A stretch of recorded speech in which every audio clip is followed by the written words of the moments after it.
السلام علیکم ورحمۃ اللہ وبرکاتہ۔ انوش بھائی کیا حال ہے آپ کی؟ جی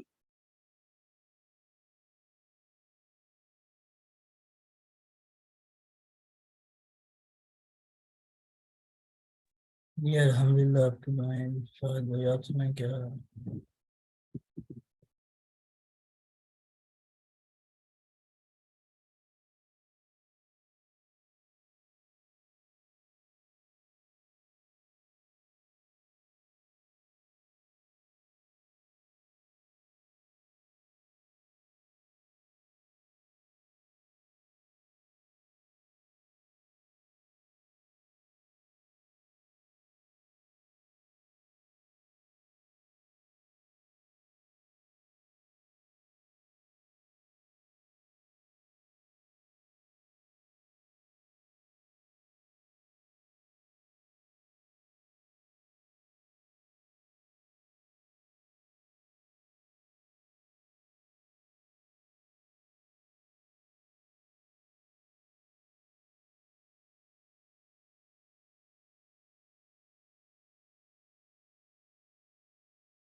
جی انوش بھائی، لیکن بہت کم۔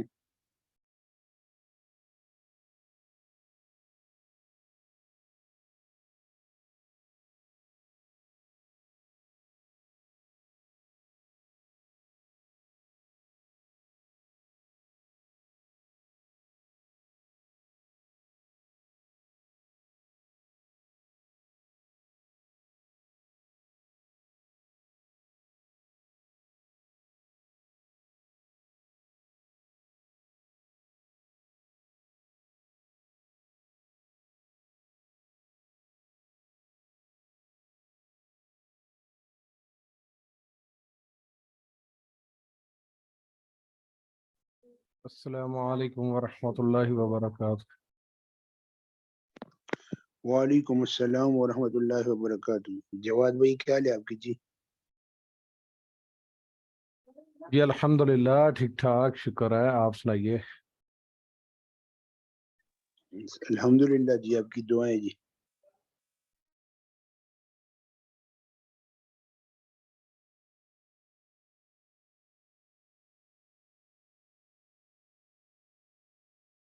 انوش بھائی آپ کیسے ہیں؟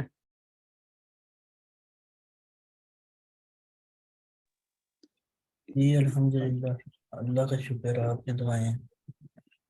چلے شکر الحمدللہ۔ کیسی سردی؟ سردی بس بہت ہے۔ مائنس وہی 15-16 ہے؟ ہاں جی ایسے ہی۔ بہت زیادہ ہے۔ صحیح صحیح۔ جمیل بھائی پتہ نہیں، جمیل بھائی کیسے ہو؟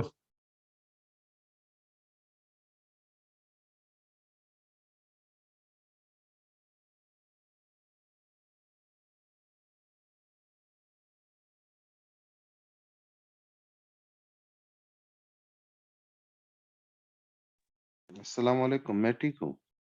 آپ کیسے ہیں جواد بھائی؟ وعلیکم السلام جی، میں بھی ٹھیک ٹھاک۔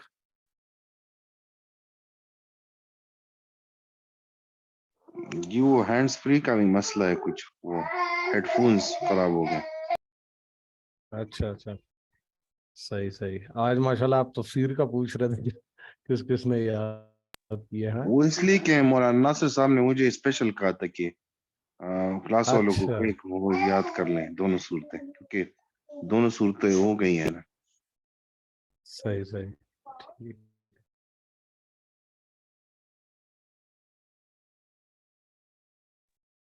السلام علیکم ورحمۃ اللہ وبرکاتہ۔ وعلیکم السلام السلام ورحمۃ ورحمۃ اللہ اللہ وبرکاتہ۔ وبرکاتہ۔ وعلیکم السلام ورحمۃ اللہ وبرکاتہ۔ اچھا جی، آخری بات رہ گئی تھی، وعلى هذا لا يجب عليه اللعان لأن ذلك أداء الشهادة ولا أداء مع الفسق۔ اسی وجہ سے اس پر لعان واجب نہیں ہوگا، کیونکہ یہ شہادت کا ادا کرنا ہے، اور جو ادا کرنا ہے نا وہ فسق کے ساتھ نہیں ہو سکتا. مطلب یہ ہے کہ جو فاسق آدمی ہے وہ چونکہ ادائے شہادت کا اہل نہیں ہے، یعنی گواہی دینے کا اہل نہیں ہے، تو اس وجہ سے ہم نے کہا کہ اس پر لعان واجب نہیں ہوگا. لعان کسے کہتے ہیں؟ جھوٹ اور تہمت کو جی. لعان لعنت کو گواہی کو کہتے ہیں، گواہی ہوتی ہے لیکن قسم کے ساتھ گواہی دی جاتی ہے. جی جی قسم کے ساتھ، بالکل ٹھیک، میرے ذہن میں آنے کا. استاد جی لعان تو لعنت کو کہتے ہیں. جی تو لعنت ہی ہو جاتی ہے نا وہ. لعنت غصے اور قسم کے ساتھ ملی ہوئی ہوتی ہے. مطلب یہ ہے، چلو میں سورج سمجھا دیتا ہوں کہ شوہر نے بیوی پر زنا کی تہمت لگا دی، بیوی عدالت چلی گئی، قاضی کے پاس چلی گئی،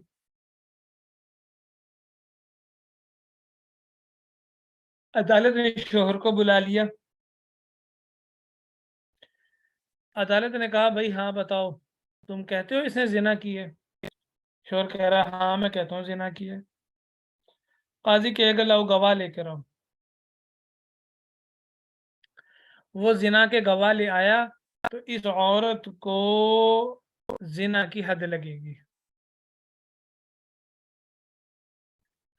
اگر وہ گواہ نہ لا سکا تو پھر قاضی یا عدالت کہے گی کہ بھائی آپ اب لعان کرو، شوہر کو کہے گی آپ لعان کرو. کون ہے؟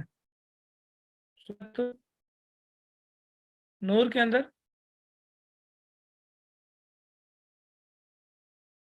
جی سورۃ النور کے اندر ہے. سورۃ نور میں ہاں ہے. جی شروع میں ہی ہے نا. تو پھر شوہر کیا کرے گا؟ 4 مرتبہ اللہ کی قسم کھا کر گواہی دے گا.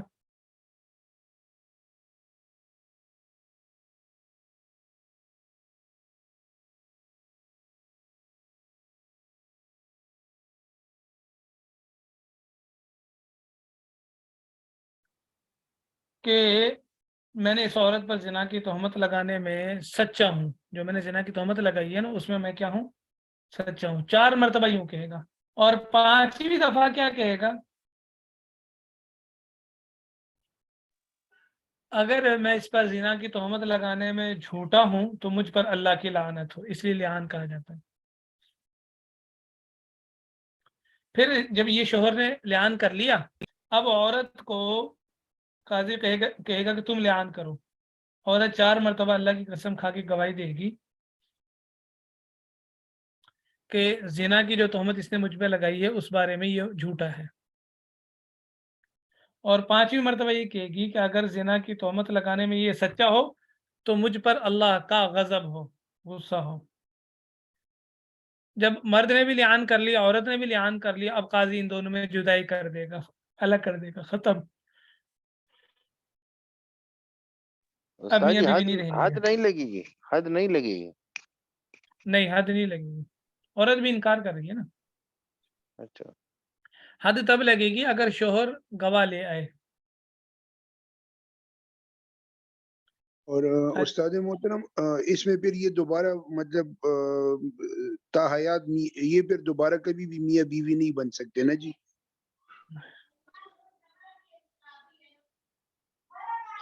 دوبارہ مطلب یہ دوبارہ پھر میاں بیوی تو نہیں بن سکتے نا؟ نہیں، ان کا نکاح ختم ہو گیا. نہیں ہو سکتا ہے وہ اگر نکاح ختم ہو گیا پھر وہ غیر ہو جب دوسرے شوہر سے ہاں نکاح جی کر لے.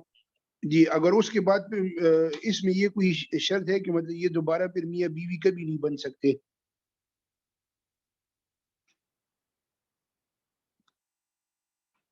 تب کوئی حلالہ کی صورت باقی رہے گی؟ مفتی صاحب کرا دیں گے نا. یار جمیل بھائی اب پھر 5 امام بن رہے ہیں. اچھا مجھے یہ سمجھ میں آئی ہے، آپ کا سوال مجھے جو سمجھ میں آ رہا ہے جی وہ یہ آ رہا ہے کہ لعان سے کون سی طلاق پڑتی ہے؟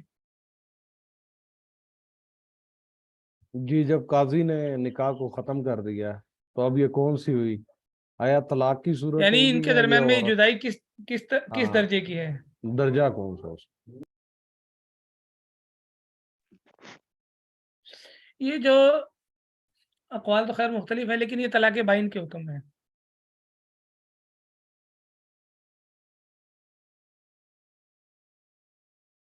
کس کے حکم میں؟ طلاق بائن. مطلب کیا ہوا؟ دوبارہ نکاح کر لیں گے، کرنا چاہیں تو کر سکتے ہیں. طلاق بائن یعنی کہ ایک طلاق پڑی ہے وہ تجدیدی نکاح کر کے دوبارہ نکاح میں آ سکتا ہے. ہاں جی، دوبارہ نکاح کر کے آ سکتے ہیں. اچھا جی، اب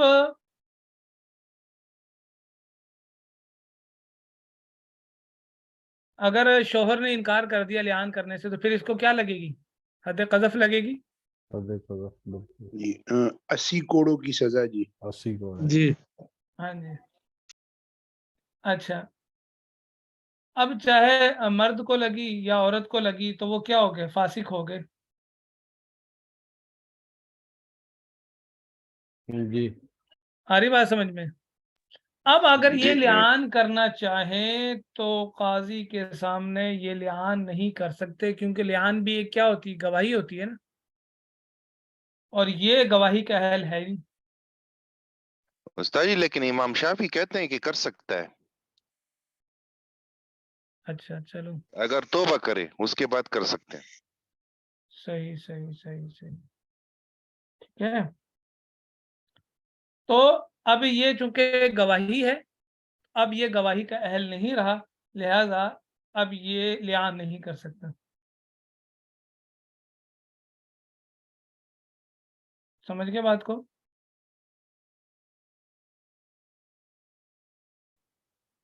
چلیے جی، یہ مسئلہ مکمل ہو گیا یہاں. فصل فی تعریف طریق المراد بالنصوص.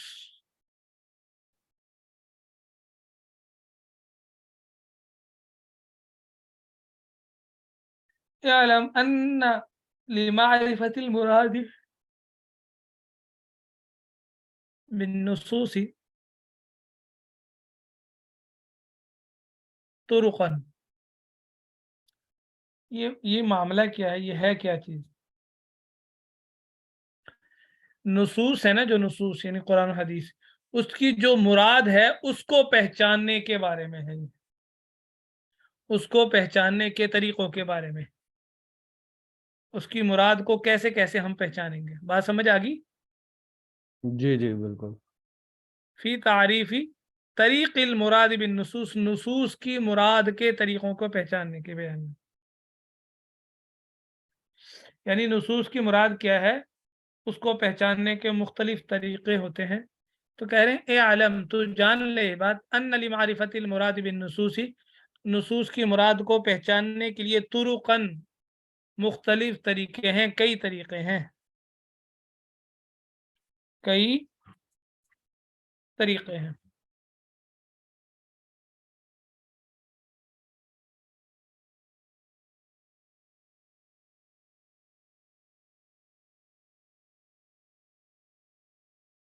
ٹھیک ہے.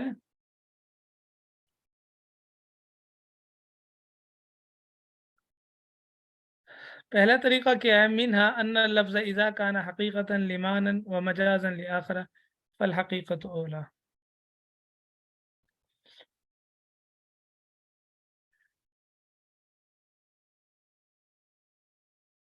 نص کا جو لفظ ہے نا، اس کا ایک حقیقی معنی ہو، دوسرا مجازی معنی ہو.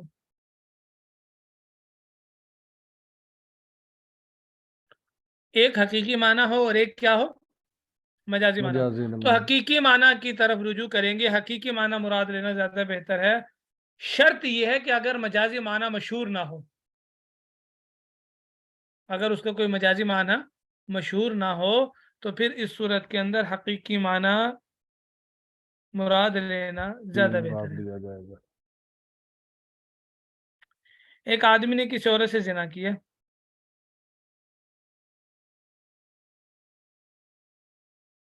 ہری بات سمجھ میں؟ جی استاد. اس عورت کو حمل ٹھہر گیا اور اس سے لڑکی پیدا ہوئی. اب وہ لڑکی بڑی ہوگی، بالغ ہوگی، جوان ہوگی، تو اب اس مرد کا اس زنا سے پیدا شدہ جو لڑکی ہے یعنی اس کی بیٹی زنا کے اعتبار سے اس سے اس کا نکاح حرام ہوگا. آ رہی بات سمجھ میں؟ اس کی جی مثال وہ جو ہمارے علماء نے کہا البنت المخلوقۃ، وہ بیٹی جو پیدا ہوئی ہے زنا کے پانی سے، یحرم علی الزانی نکاحها، زانی پر اس کا نکاح حرام ہے.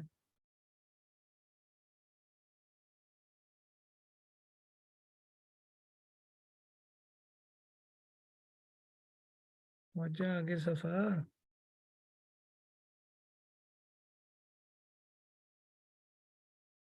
وقال شافعی رحمہ اللہ تعالی یحل، امام شافعی رحمۃ اللہ علیہ فرماتے ہیں کہ اس مرد سے اس کا نکاح حلال ہے. وہ دلیل کیا دیتے ہیں؟ کہتے ہیں کہ دیکھو بھائی اتنی بات تو کنفرم ہے نا کہ یہ جو زنا سے یہ بچی پیدا ہوئی ہے یہ تو سب کے نزدیک متفق علیہ ہے، تو تم بھی مانتے ہو نا کہ اس کا زانی سے نسب ثابت نہیں ہوگا. کیوں؟ حدیث مبارکہ میں آتا ہے الولد للفراش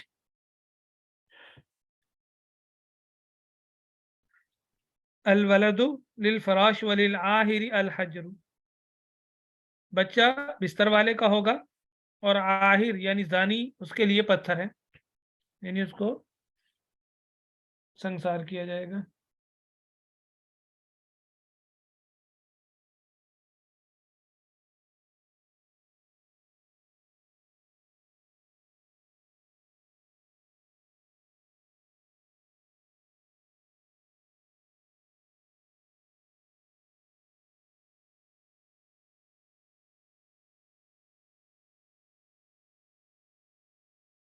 آج ساتھی کم ہے ورنہ ویڈیو کال کہہ رہا تھا.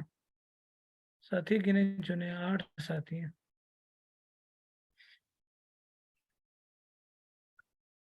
آ رہی بات سمجھ میں؟ امام شافعی کی دلیل سمجھ میں آ گئی؟ تو جب اس کا جی نسب بھی نہیں ثابت ہوا تو یہ اس کی بیٹی نہیں ہوئی. جب اس کی بیٹی نہیں ہوئی مفتی صاحب اس کی بیٹی تو ہوئی اس سے نہیں. نکاح حلال ہے، تو نکاح حلال ہے. کیونکہ قرآن پاک میں کیا کیا حرمت علیکم حرمت علیکم امہاتکم و بناتکم. تو بنات بنت کس کو کہتے ہیں؟ بیٹی جس کا کو. نسب انسان سے ثابت ہو، جس کا نسب ثابت ہو اس کو بیٹی کہا جاتا ہے نا. اچھا جی، اب ہم یہاں کہہ رہے ہیں کہ دیکھو بھائی بات یہ ہے حرام ہوگی ہے اس پر. ہم یہ کہہ رہے ہیں کہ دیکھو ہماری دلیل یہ ہے احناف کی، بنت کے 2 معنی آتے ہیں، ایک حقیقی معنی اور دوسرا مجازی معنی. بنت کا حقیقی معنی یہ ہے کہ وہ بیٹی جو انسان آدمی کے نطفے سے پیدا ہوئی ہو. آ رہی بات سمجھ میں؟ حقیقی معنی کیا ہے؟ وہ بیٹی جو انسان کے پانی سے نطفے سے پیدا ہوئی ہو. اور مجازی معنی اچھا پیدا ہوئی یہ اس کا حقیقی معنی ہے، چاہے اس کا نسب ثابت ہو یا نہ ہو. اور مجازی معنی وہ ہے جو امام شافعی نے لیا کہ اس کو بیٹی کہا جائے گا مجازن جس کا نسب ثابت ہو.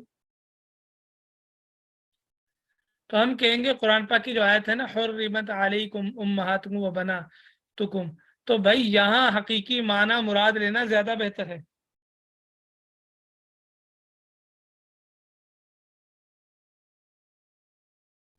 لہذا چاہے نسب ثابت ہو یا نہ ہو، جو تمہارے پانی سے پیدا ہوئی نطفے سے پیدا ہوئی اس سے نکاح حرام ہے،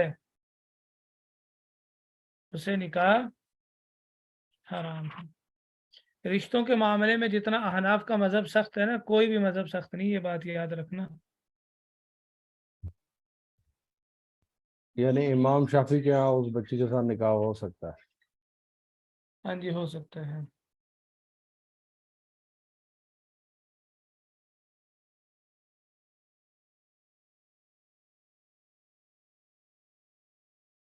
استاد جی یہاں پہ ابھی جیسے آپ نے فرمائی حدیث کے ساتھ پھر وہ کانٹرڈکشن میں نہیں آتا؟ نہیں، حدیث کے ساتھ بالکل نہیں آتا. اللہ کے نبی نے فرمایا الولد للفراش. ہم بھی یہ بات تو مان رہے ہیں، حدیث جو امام شافعی نے پیش کی نا وہ ہماری بھی دلیل ہے.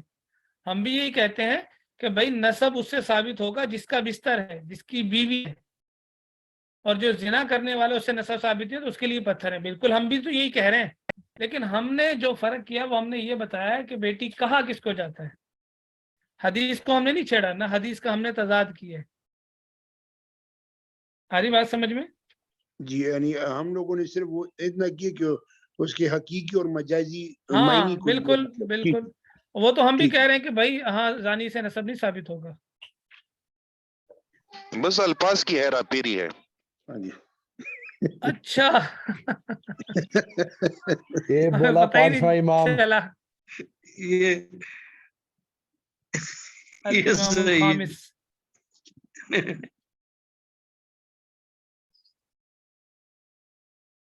اچھا جی. وَيَتَفَرَّعُ مِنْهُ الْأَحْكَامُ عَلَى PTI کے چیئرمین الْمَذْهَبَيْن. اب اس سے دونوں مذہبوں پر احکامات نکلیں گے. ہمارے مذہب پر بھی حکم نکلے گا، امام شافعی کے مذہب پر بھی احکامات متفرع ہوں گے. چونکہ ہمارے نزدیک نسب ثابت ہمارے نزدیک چونکہ وہ نکاح حرام نہیں ہے، حرام ہے، امام شافعی کے نزدیک حلال ہے. اسی اعتبار سے دونوں پر من حل الوطی یعنی وطی کا حلال ہونا. جب ہمارے نزدیک نکاح حرام ہے تو وطی حلال نہیں ہوگی. امام شافعی کے نزدیک حلال ہے تو اسے وطی کرنا، نکاح کے بعد نکاح کر لیا اگر اس نے تو ہمارے نزدیک وطی کرنا جائز نہیں ہے، امام شافعی کے نزدیک حلال ہے. اب جب نکاح کر لیا تو ہمارے نزدیک مہر واجب نہیں ہوگا کیونکہ نکاح ہی نہیں ہو سکتا، امام شافعی کے نزدیک واجب ہو جائے گا. اور نکاح کر لیا تو اب اس کا نفقہ اس کے ذمہ واجب ہو جائے گا امام شافعی کے نزدیک، اور ہمارے نزدیک نہیں ہوگا. نکاح کر لیا، نکاح کے بعد وہ مر گیا، اب یہ عورت اس کی وارث بنے گی امام شافعی کے نزدیک، ہمارے نزدیک نہیں بنے گی کیونکہ نکاح ہی نہیں ہوا تھا، بیوی نہیں ہے اس کی. وولایت المنی عن الخروج والبروز. اور اسی طرح گھر سے نکلنے اور روکنے کا اختیار.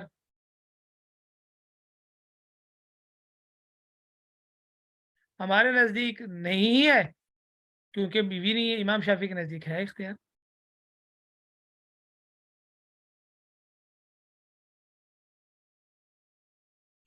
ایک صورت ہوگی نس کے معنی کو پہچاننے کی، دوسری صورت ہے یہ پڑھا دوں یا بس؟ مفتی صاحب بس استاد جی اتنا کافی ہے، ذرا ہاں تھوڑا توجہ طلب مسائل ہے جی. یہ جی جی ٹھیک ہے جی ٹھیک ہے. اچھا دسمبر بھی ختم ہونے والا ہے نا، جنوری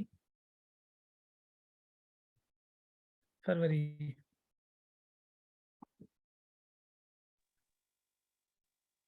آج تو یوں ہے جیسے پی ٹی آئی کے چیئرمین کے اوپر بحث ہو رہی ہے. کیسے؟ وہ کیسے جی؟ عمران خان صاحب کے موضوع کے اوپر بات چیت کیا.